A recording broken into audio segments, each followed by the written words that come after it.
Thank you, Mr. President. I want to reiterate what my colleague from Tennessee just talked about, the importance of the vote that we just took just a few minutes ago. Our nominee for new Secretary of Defense, Pete Hegseth. Now, the procedure is, as we just voted, to close the vote, and now we wait 30 hours from just a few minutes ago and have the final vote on his nomination, which it looks like that he has the votes of a majority to be appointed or sent to the White House to be confirmed as the next Secretary of Defense. I'm on the Armed Services Committee, and I've watched 4 years of the destruction of the best military in our world, the United States of America. It is a shame what has happened. The DEI, the woke agenda that's being pushed on the troops in our country, to me is embarrassing. I'm a military brat. My dad died on active duty in the military, awarded 5 Bronze Stars and a Purple Heart at age 17, driving a tank across Europe after landing the first day at Normandy. We have to change course in our military. You know, we can talk about inflation and pumping gas and the crime and all the things that we're having a lot of problems with. But if you don't have a strong military to protect our borders and protect the citizens in our country from adversaries all over the world, we got problems. And it's got to start there. Pete Hegseth is the choice, the right choice. I like his age. I like his demeanor. I like the things he brings to our military. He's exciting, and he will energize this military into the next decade. And I'm excited about that. So hopefully in about 30 hours, we'll vote tomorrow night around 9 o'clock, and we'll vote to confirm Pete Hegseth is our new Secretary of Defense. Now, I'd like to turn to national security threats in our nation's agriculture sector and food supply chains. I'm on the Ag Committee. Over the past few years, the United States has experienced a rapid increase in foreign investment in the agriculture sector, particularly from China. We have to open our eyes. Bad things are happening around us. Growing foreign investment in agriculture and other essential industries like healthcare and energy is a direct threat to our country's national security. You know, for years now, I've been sounding the alarm about foreign ownership of American farmland and other elements of our food chain. According to the USDA data from December 2023, foreign investors own approximately 45 million acres of U.S. agricultural land. Now, let me say that again. 45 million acres of our forest and agricultural land in this country has been sold to foreign entities. Does that not scare us? What do we just see during COVID about our drug supply? We looked around, we looked for health care and help after COVID hit our borders, and what happened? We found out that it was all being made in China. So, 45 million acres, this represents over 1.5 million acres in one calendar year. Foreign ownership of U.S. agricultural land increased modestly from 2012 to 17, an average increase of 0.6 million acres per year. That's 2012 to 2017. But since 2017, the number has skyrocketed to an average of 2.6 million acres a year that we're selling our farmland to our adversaries. And it's just not China. It's Russia. It's other entities that don't wish us well at the end of the day. So additionally, between 2010 and 21, entities or individuals from China increased their ownership of U.S. agricultural land more than 20-fold, from about 14,000 acres to 400,000 acres. This is an unbelievable and unsustainable pace for the United States of America. Now, Alabama is experiencing, my state, this firsthand.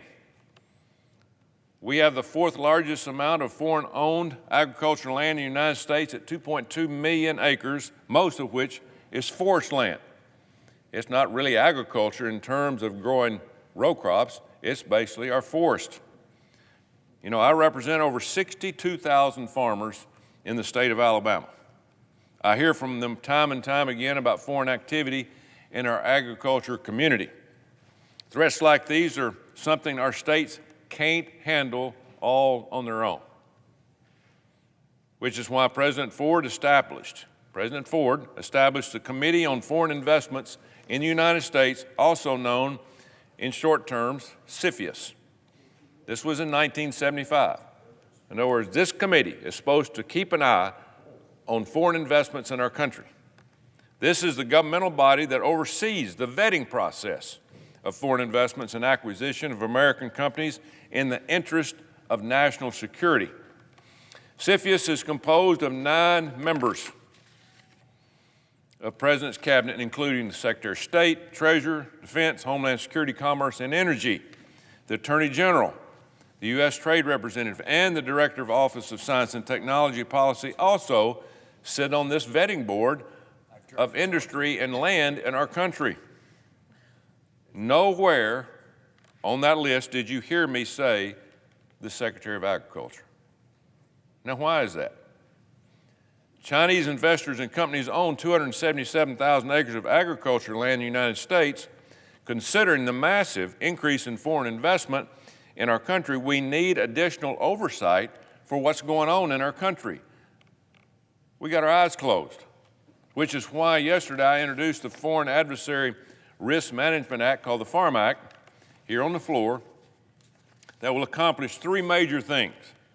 First, it would add the Secretary of Agriculture as a permanent member of CFIUS. In other words, that somebody that's going to help our agriculture people vet land that's being bought by foreign entities. Second, it would protect the U.S. agriculture industry from foreign control through transactions, mergers, and acquisitions and agreements, or it would also designate agriculture supply chains as critical infrastructure and critical technologies. Third, it would require a report to Congress on current and potential foreign investments in the U.S. agriculture industry. This legislation, folks, is long overdue. These foreign investments now reach into every aspect of agriculture industry and supply chains, from farming and processing to packaging and shipping. We cannot, and I repeat, we cannot allow our adversaries to have a foot in the door to our critical supply chains. Food security is national security. We must prioritize increased oversight of foreign investment in our food supply chains, especially those coming from China, Russia, Iran, and North Korea. This starts with giving the agriculture community a permanent seat at the table of CFIUS. The Farm Act does just that, and there's no better person to fill this permanent seat on CFIUS than my good friend who we had a hearing today as the new nominee for Secretary of Agriculture, Brooke Rollins. I've known Brooke for 30 years. I met her while I was coaching at Texas A&M. She was the student body president in 1994. The students saw then that President Trump, what they see in her today, her strong leadership and her conviction of agriculture. It will be no different when she becomes the Secretary of Agriculture for the United States of America. Brooke was brought up in a small agriculture community of Glen Rose, Texas. She comes from several generations of American farmers. She participated in levels of 4-H and FFA. She raised livestock throughout her life. Now she is a mother. She's involved in the show steer industry with her 4 children. She received her Bachelor of Science degree in Agriculture and Development from A&M and later earned a law degree at the University of Texas. Later at the Texas Public Policy Foundation, she was engaged with rural and agriculture communities throughout Texas. She led litigation efforts that focused on the defense of Texas landowners and farmers against federal interference and regulations. Next, Brooke went on to serve in several roles in President Trump's White House. She served as the Director of Domestic Policy Council, Assistant to the President for Strategic Initiatives, and Director of the Office of American Innovation. In these roles, she helped roll back terrible EPA rules like Waters of the U.S., or WOTUS, that targeted farmers and ranchers. After the White House, she joined the American First Policy Institute, where she focused on protecting U.S. farmland and foreign entities seeking to gain control, especially from the Chinese. The AFPI, she strove to improve American food security, independence, as well as support measures that defend U.S. agriculture trade. Brooke understands these many challenges. In short, Brooke is a conservative warrior and will be an excellent ag secretary. I look forward to working with her to secure our farmland from foreign entities and working with her on passing a farm bill that puts American producers first again. As Alabama's voice on the Senate Ag Committee, I will continue fighting to secure our agricultural supply chain so our agriculture community can continue to put food on the table. And that starts with someone like Brooke Rollins as our Secretary of Agriculture. She is a terrific nominee, and I look forward to working with her on the committee. I expect her to move easily through the committee vote and here on this floor. So once she's out of committee, the Senate must vote on her for confirmation. She'll do great. She's perfect for the job, and I ask that the Senate take up both efforts quickly to defend our agriculture communities, which feeds not only the American people, but the entire world. I yield the floor.